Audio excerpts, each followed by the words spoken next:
সম্মানিত দর্শক মণ্ডলী, আসসালামু আলাইকুম। আমরা যারা ফ্রিল্যান্সার হিসেবে বিভিন্ন ধরনের অনলাইন মার্কেট প্লেসে কাজ করি, আমরা অনেক সময় redesign logo, recreate logo, remodelling অথবা কারেকশন লোগো এই ধরনের প্রজেক্ট আমাদের চোখের সামনে আসে। সেটা কন্টেস্টও হতে পারে, প্রজেক্টও হতে পারে। সময়ের পরিবর্তনের সাথে সাথে আসলে মানুষের রুচির পরিবর্তন হয়, তাদের পছন্দের পরিবর্তন হয়। সেই বাস্তবতাটাকে সামনে রেখে একজন ক্লায়েন্ট তার প্রোডাক্ট বা তার কোম্পানির লোগোটাকে যুগোপযোগী আধুনিক করবে, এটাই স্বাভাবিক। তো এই ধরনের বাস্তবতাটাকে সামনে রেখে একজন ক্লায়েন্ট যখন আপনার সামনে এক্সিস্টিং লোগোটা আপনাকে উপস্থাপন করবে এবং বলবে এটা রিডিজাইন করে দেন, এটা রিক্রিয়েট করে দেন, আর একটু মডার্ন করে দেন, সে ধরনের প্রজেক্ট বা কন্টেস্ট যখন আপনার সামনে উপস্থাপিত হবে, তখন আপনি এই কাজটা কিভাবে শুরু করবেন, আপনার টিম কি হবে, কিভাবে আপনার কনসেপ্টটা গ্রো করবেন, বিস্তারিত বিষয়ে আমি এই ভিডিওতে বলবো এবং দেখাবো প্র্যাকটিক্যালি। এটা আসলে একটা রিয়েল প্রজেক্ট। আমি এই প্রজেক্টটাতে কাজ করছি।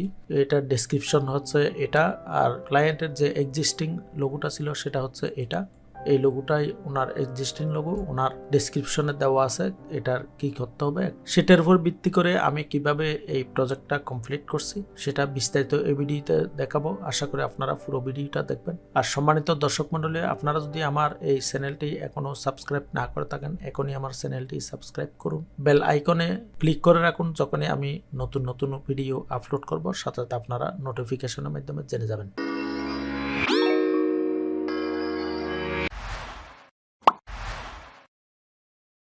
তো আমরা এখন রিডিজাইনের কাজ শুরু করব। এটা হচ্ছে এক্সিস্টিং লোগো, এটার সাথে একটা ডেসক্রিপশন উনি প্রোভাইড করছে, সেটা হচ্ছে এটা।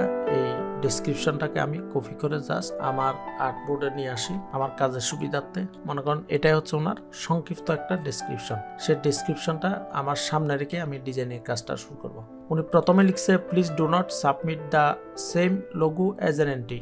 অর্থাৎ এখানে যে উনি প্রোভাইড করছে এটা একটা পিএনজি ফাইল, এটা হুবহু সাবমিট করতে মানা করছে। অর্থাৎ হুবহু তো এটা আছেই অলরেডি। আসলে অনেক নতুন ফ্রিল্যান্সাররা না বুঝে এখানে এটা ইলাস্ট্রেশন করে অনেক সময় সাবমিট করে এবং করছে। এটা ছিল একটা কন্টেস্ট, আমি সেজন্য এটা আমি প্র্যাকটিক্যালিও দেখছি অনেকে এটা হুবহুটাই সাবমিট করছে না বুঝে। সেজন্য উনি পরবর্তীতে please do not submit the same logo as an entry এটা উনি পরবর্তীতে অ্যাড করছে ওনার ডেসক্রিপশনে। তারপর বলতে চাই ইট উইল বি রিজেক্টেড, যদি হুবহু সেরকম দেন তাহলে এটা রিজেক্ট করে দেবে। তো নিচে লিখছে logo should have similar look with the walls and house. অর্থাৎ লোগোটার কিছুটা সিমিলারিটি থাকবে। সিমিলারিটি বলতে এখানে ওয়াল দেওয়া হয়েছে, দুইটা ওয়াল আছে, অর্থাৎ ফেসার ছবি বাংলাতে, এবং এখানে যে একটা হাউসের চিহ্ন দেওয়া আছে সেই হাউসটাও রাখতে হবে। হাউস বলতে হুবহু এটা রাখবেন না, আপনি আপনার মনের মতো করে কাস্টমাইজ করে দেবেন। সেই জিনিসটা উনি এখানে বুঝাইছে। এবার আমার অবজারভেশনটা এখানে আমি কাজ শুরু করার আগে সেই রিডিজাইনের প্রসেসটা আপনাদেরকে এখন আমি দেখাচ্ছি। আপনারা মনোযোগ সহকারে দেখবেন, ভিডিওটা টানবেন না আশা করি। তো আমার প্রথম অবজারভেশন হচ্ছে ওনার যে কালার, এখানে গ্রিন, ইয়েলো, অরেঞ্জ এবং ম্যাট কালার, এই যে কয়টা কালার আছে আমি চেষ্টা করব এই থিমটা, অর্থাৎ কালার থিমটা আমি ঠিক রাখার চেষ্টা করব। যেহেতু উনি বলছে logo should have similar look, অর্থাৎ দেখতে কিছুটা সিমিলার হতে হবে, দেখতে মোটামুটি যেন মিল থাকে। উনি এখানে ইঙ্গিত করছে ওনার কালারটা হয়তো ওনার পছন্দের, এগুলা হয়তো ডিজাইনটা হয়তো একটু চেঞ্জ করতে চাচ্ছে। প্রথম সিদ্ধান্তে আমি উপনীত হলাম, সেটা হচ্ছে কালার আমি ঠিক রাখবো। তারপর 2 নম্বর হচ্ছে ওনার যে এক্সিস্টিং লোগো, সেটাতে আমি দেখতেছি এখানে 3 ধরনের ফন্ট উনি ইউজ করছে। এটা যদিও চেঞ্জ করবে, কিন্তু উনি একসময় কিন্তু এই লোগোটা কিন্তু পছন্দ করছিল এবং পছন্দ করে এটা অনেকদিন হয়তো উনি ইউজও করছে।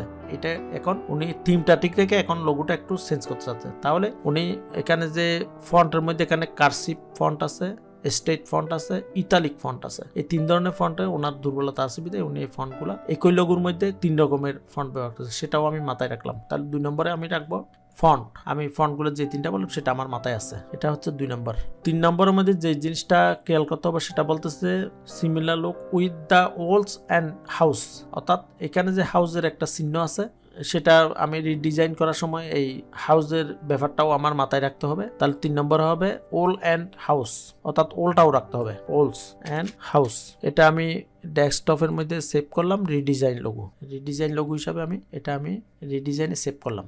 তো যেহেতু আমরা ওল বা ফেসাগুলো আমরা ডিজাইনের মধ্যে ব্যবহার করব, সেহেতু আমরা এখান থেকে এই এক্সিস্টিং লোগো থেকে ফেসাটা ইলাস্ট্রেশন করব, অর্থাৎ এখান থেকে রিক্রিয়েট করে ফ্যান টুল দিয়ে এটা আমি ইলাস্ট্রেট করব। তো প্রথমে এটা সিলেক্ট করে আমি অবজেক্টে গেলাম, অবজেক্টে গিয়ে লক করলাম। অর্থাৎ এটা নড়াচড়া না করার মতো লক করলাম। এবার আমি জুম করি কাজের সুবিধার্থে।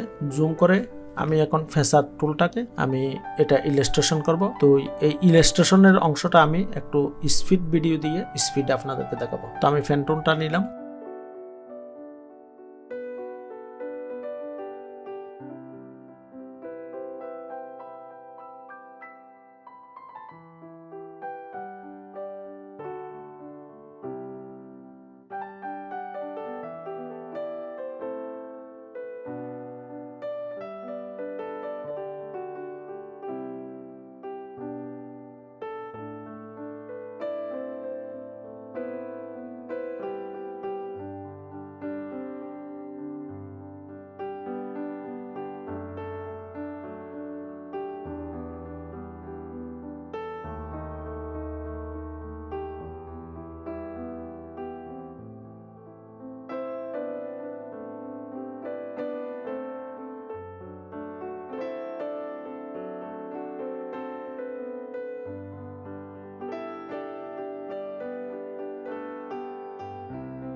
তো সম্মানিত দর্শক মণ্ডলী, আমি আমার লোগো ম্যাটেরিয়ালস হিসেবে আমার প্রয়োজনীয় ম্যাটেরিয়াল সমূহ যেগুলো আমার রিডিজাইন করতে প্রয়োজন হবে সেই ম্যাটেরিয়াল সমূহ ফেসা এবং এই লিপগুলো আমি এখান থেকে ইলাস্ট্রেশন করে বাইর করলাম। এবার এই ম্যাটেরিয়ালসগুলো আমি আমার রিডিজাইন লোগোতে ব্যবহার করব। তার আগে আমার এখানে লোগো নেম হচ্ছে সেফ হেভেন। সেফ হেভেন মানে হচ্ছে নিরাপদ আশ্রয়স্থল। তাহলে সেটা নিরাপদ এবং ন্যাচারাল। এখানে যেহেতু উনি আগের এক্সিস্টিং লোগোতে এখানে ফেসার লোগো ব্যবহার করছে, লিপ ব্যবহার করছে, তাহলে কিছুটা এখানে ন্যাচারাল মনে হচ্ছে। অর্থাৎ যেই আশ্রয়স্থলের মধ্যে আপনি ন্যাচারাল সিনারি পাবেন, সেটা গাছগাছালি থাকবে, ফাঁকির কিচিরমিচির শব্দ থাকবে, ফুটেজটাকে ন্যাচারাল ডিজাইনটাকে প্রস্ফুটিত করার জন্য আমি এখানে এই ফেসাগুলোকে অলরেডি উনি আবশ্যিকভাবে বলছে ওয়ালস অ্যান্ড হাউস, এই দুইটা জিনিস ব্যবহার করতে হবে। সেটা কিন্তু উনি ওনার ডেসক্রিপশনে বলছে। দেখেন এখানে logo should have similar look with the walls and house, অর্থাৎ হাউসের কিছু একটা থাকবে, হাউসের কোনো আইকন অথবা কোনো ডিজাইন থাকবে, পাশাপাশি এই ওলগুলাও থাকতে হবে, সেটা সত্য দিছে। সুতরাং আমি ফেসাগুলা নিলাম, ফাতা নিলাম। এবার আমার ফালা হচ্ছে ফন্টস, অর্থাৎ সেফ হেভেন কথাটা কিভাবে সাজানো যায়, কিভাবে ডিজাইন করলে লোগোটা সুন্দর দেখা যাবে, সেই জিনিসটা আমি এখন শুরু করব। তো প্রথমে সেফ, SAFE, সেফ। আমি চিন্তা করছি মনে মনে সেফ কথাটা এখানে উনি কার্সিভ ফন্টের মধ্যে সেফ কথাটা লিখছে, আমি চিন্তা করছি এটাকে প্লেন টেক্সটে দেব এবং হেভেনটাকে কার্সিভ ফন্টে দেব। অর্থাৎ টানা হাতের অক্ষরে আমি হেভেন লেখাটা লিখবো এবং নিচে কোয়ালিটি কেয়ার অলওয়েজ, এই জিনিসটা আমি যেভাবে সেভাবে রাখার চিন্তা ভাবনা করছি। এই পর্যন্ত আমার কল্পনা এটাই আছে। তো আমি এখন সেফ কথাটাকে স্টেট ভালো ফন্ট দিতে যেটা সবচেয়ে বেশি ব্যবহৃত সেটা হচ্ছে নয়ের অথবা নেক্সা বোল্ড। আমি যদি নয়ের মিডিয়াম, এখান থেকে আমি নয়ের প্রো মিডিয়াম এটা নিলাম। তো আমি এই মেটেরিয়ালস গুলো এক পাশে রেখে দিই আপাতত, এদিকে এগুলো সেট করে রাখি। এটাকে আমি বড় করি এখন, এটাকে আমি কাস্টমাইজ করার চিন্তা ভাবনা করছি। তো এখানে ডেসক্রিপশনে বলছে logo should have similar look with walls and house. তাহলে আমার এখানে ওয়ালস গুলা আমি ইলাস্ট্রেশন করছি, লিভস গুলা নিছি, এরপর আমার একটা হাউসের আইকন দরকার। তো হাউসটা কিভাবে আমি কাজে লাগাইতে পারি, এই আমি চিন্তা করছি আসলে এই সেফ কথাটার ভিতরে কিভাবে কাস্টমাইজ করা যায়, আলাদা কোনো আইকন ব্যবহার করবো সেই ধরনের চিন্তা আমার মাথায় নেই। যেহেতু ওনার যে এক্সিস্টিং লোগো সেখানে আলাদা সেফ হেভেন এটা এক লাইনে লিখে উপরে যদি কোনো আইকন ব্যবহার করতো তাহলে চিন্তা করতাম যে ওই ধরনের পছন্দ উনি করে। কিন্তু আমার মনে হচ্ছে ওনার পছন্দ হচ্ছে যে সেফ হেভেন আছে, সেই সেফ হেভেনের ভিতরে, অর্থাৎ সেফ অথবা হেভেন অথবা ফুরু দুইটা নামে একসাথে ভিতরেই আপনার ওল এবং যে হোম আইকনটা কিভাবে কাস্টমাইজ করা যায় সেটা আমার এখন চিন্তা করতেছি। তো আমার একটা হোমের আইকন দরকার, সেটা হোম বুঝাইতে আসলে আমরা একটা প্রথমে আমরা 4 ব্লক থাকে, একটা ব্লক হলেও একটা হোমের চিহ্ন এসে যায়। সেটা আমরা অনেক সময় এখানে মনে করেন এর আশেপাশে অথবা কোনো একটা অক্ষরের মধ্যে কাস্টমাইজ করে হোমের মতো করতে পারি। তো আমি প্রথমে হোমের 4 ব্লকটা রেডি করি। হোমের 4 ব্লকটা রেডি করার জন্য অবজেক্টে যাব, অবজেক্ট থেকে ফাত থেকে স্প্লিট অ্যান্ড গ্রিডে ক্লিক করলাম। এখানে আমি 2টা রো এবং 2টা কলাম, এরপর প্রিভিউ করে দেখতে পারি এখানে কোনো গাটার নেই। আমি গাটার যদি দিয়ে এখানে বাড়াই দেখি, এটা হবে রো গাটার। এখানে 4 পিক্সেল দিলাম, এখানেও 4 পিক্সেল দিলাম, তাহলে সমান হয়ে গেল। তাহলে এখন আমার একটা 4 ব্লক হোমের একটা আইকন হয়ে গেল। এটাকে আমি এখানে রাখি, এটা কোনখানে কাজে লাগানো যায় সেটা দেখা যাবে। তো প্রথমে আমি এই সেভ যে ওয়ার্ডটা আছে এটাকে রাইট বাটন ক্লিক করে ক্রিয়েট আউটলাইন করে ফেললাম, ক্রিয়েট আউটলাইন করে আনগ্রুপ করলাম। তো এখানে আসলে হোম আইকনটা দেওয়া যায়, এখানে এর ভিতরে দেওয়া যায়, আর কোথাও ভিতরে এখানে দেওয়া যাওয়ার কোনো চিহ্ন আমি দেখতেছি না। এটা যদি আমি একটু ছোট করি, এটা এস এর মধ্যে দিলে খারাপ দেখা যায়, তেমন ভালো দেখা যাবে না। তো আমি এটাকে কাস্টমাইজ করার চিন্তা ভাবনা করি। এটাকে যদি কাস্টমাইজ করি, প্রথমে এটাকে এর যে একটা কাটা আছে এটা আমি তুলে দিই, এটা ডাইরেক্ট সিলেকশন টুল দিয়ে আমি এটা করলাম। তারপর এখানে ডিভাইড করে দিলাম, ডিভাইড করে দেওয়ার পর আনগ্রুপ করলাম, আনগ্রুপ করে দিলে এই জিনিসটা আমি ফেলে দিলাম, তাহলে এটা আলাদা হয়ে গেল। এটার মাঝখানে যদি আমি এখানে দিই, এটা হোম আইকনের মতো মোটামুটি দেখা যাচ্ছে ভালো। একটু জুম করি, তো এটা যদি এভাবে দিই, এটাও একটা হোমের মতো দেখা যাচ্ছে, হোমের চিহ্ন হয়ে গেল। আমি অন্যভাবেও করতে পারি। তো আমি ফ্যান টুলটা দিয়ে এখান থেকে উপরের দিকে যদি বাড়াই, আমি এতটুকু পর্যন্ত বাড়াইলাম, এরপর এটা সেন্টার করলাম, তারপরে এটাকে সিলেক্ট করে সিমিলারিটি রক্ষা করে আমি এখানে ক্লিক করলাম, এখানে ক্লিক করলাম, এখানে ক্লিক করলাম, এটা আমি ব্ল্যাক করে দিলাম। তাহলে এরকমও হয়। আমি এটার এখন কাস্টমাইজ করবো। এটা আপাতত আমি এটা এক পাশে রাখি, আমি এটাকে একটু কাস্টমাইজ করি, এটা আর একটু নিচের দিকে নামাই দিই। হোমের আইকন হিসেবে আমার মনে হয় এটাই ভালো হবে। একটু বড় করলাম, এরপর এস এফ এফ এই তিনটা জিনিস পাশে থাকবে আর কি। তো এগুলো আমি কপি করে এখানে আনলাম, এফ এফ আর ইটাকে একটু পাশে সরাইলাম, এসটাকে আরো পাশে সরাইলাম। তাহলে এই এটাকে যদি আমি হোম হিসেবে ধরি, এই হোমের যে 4 ব্লক আছে সেটা আমি এখানে রাখলাম, এটা পরে বসাবো এখানে টাকা ফালতে। এটাকে আরেকটা কাস্টমাইজ করি, যেহেতু এখানে ফাঁকি আছে, এখানে আমাদের কাছে আছে এখানে ওলের আইকন, সেই ওলগুলাকে আমি একটা গাছের ডালের মতো কিছু একটা, এখানে গাছের ডালে বসে আছে, এখানেও একটা গাছের ডালের মতো কিছু একটা বাইর করতে চাচ্ছি। তো সেই ক্ষেত্রে সবচেয়ে গাছের ডাল বসানোর পদ্ধতি হচ্ছে আমার ব্রেইনে এটা এখন যেটা ধরতে যায় সেটা এখানে, এটাকে এভাবে কার্ভ করে গাছের ডালের মতো করা যায়। আর একটু নিচের দিকে নামাই দিই, এভাবে এটা একটা গাছের ডাল হয় এবং এর যে মাঝখানে একটা কাটা থাকে সেটাও হয়ে যায় সাথে সাথে। তাহলে আমি এটারে যদি স্ট্রোক দিয়ে দিই একটু মোটা করে, এটা ব্যালেন্স রক্ষা করে আমি স্ট্রোকটা দেবো এবং এখান থেকে একটা ইউনিফর্ম দেবো, ইউনিফর্ম এটা দিলে সুন্দর হয়। দেখেন এখানে একটা গাছের ডালের যে উপর যে ফেঁসা বসে থাকে সেই জিনিসটা হবে এখানে দিলে, এটা একটু বাঁকা করে দেওয়া যায়, এইভাবে দেওয়া যায়।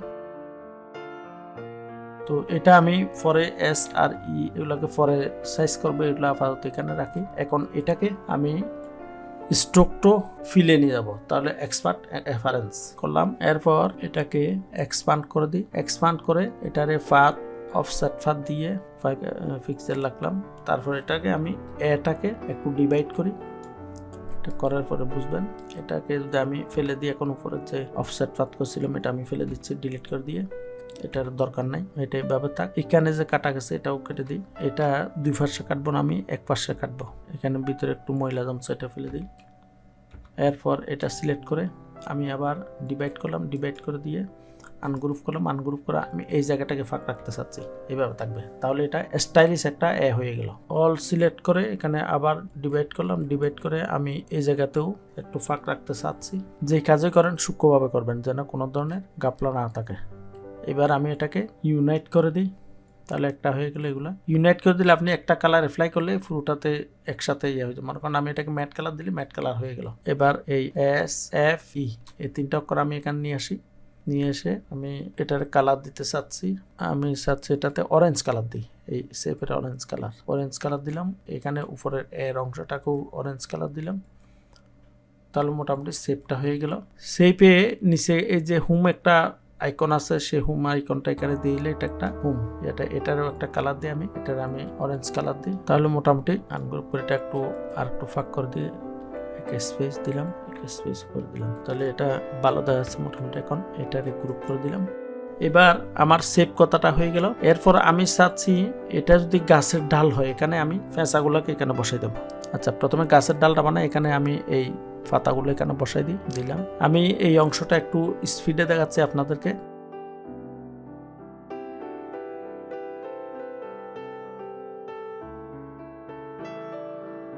তো তো সম্মানিত দর্শক মণ্ডলী, এখন আমি সেইপের নিচে হেভেন লেখাটা আমি একটা কার্সিভ ফন্টে এখানে আমি কাস্টমাইজ করার চেষ্টা করব। কিভাবে সুন্দর দেখা যায় সেটা যেভাবে সুন্দর দেখা যায় সেভাবে আমি করব। ভিডিওটা লম্বা না হওয়ার জন্য আমি কিছু কিছু অংশ আপনাদেরকে স্পিডে দেখাবো। এখনো আমি হেভেন যে লেখাটা আছে সেটা কার্সিভ ফন্টে আমি কিভাবে কাস্টমাইজ করবো সেটা আমি আপনাদেরকে একটু স্পিডে দেখাবো। আপনারা আশা করি ধৈর্য সহকারে দেখবেন। তো আমি হেভেনের জন্য যে ফন্টটা নিচ্ছি সেটা হচ্ছে একটা আমার পছন্দের একটা ফন্ট আছে, সেটা এই যে এখানে SAFE সেপ লেখা আছে, সেই ফন্টটাও কিছুটা সিমিলারিটি আছে। এটা হচ্ছে ড্যান্সিং স্ক্রিপ্ট। এই ফন্টটা আমি হেভেন লেখাটা লিখবো, এটা আমি সবুজ কালার দিচ্ছি, দিয়ে আমি এটা এখানে ফিট করার চেষ্টা করব।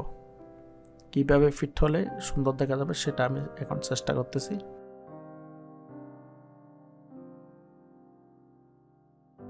তারপর এখন আমি কোয়ালিটি কেয়ার অলওয়েজ এটা যেভাবে আছে সেভাবে দেওয়ার চেষ্টা করব। এটা একটা ইটালিক ফন্টে দেব।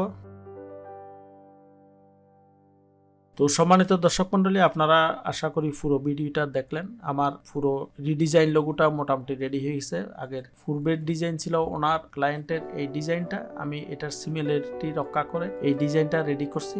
এই ডিজাইনটা রেডি করার পরে আমি ক্লায়েন্টকে এটা সাবমিট করছিলাম, দেখাইছিলাম। ক্লায়েন্ট এটা পছন্দ করছে, সন্তুষ্ট হয়েছে এবং আমাকে এটা ছিল আসলে একটা কন্টেস্ট, এই কন্টেস্টে আমাকে অ্যাওয়ার্ড করছিল।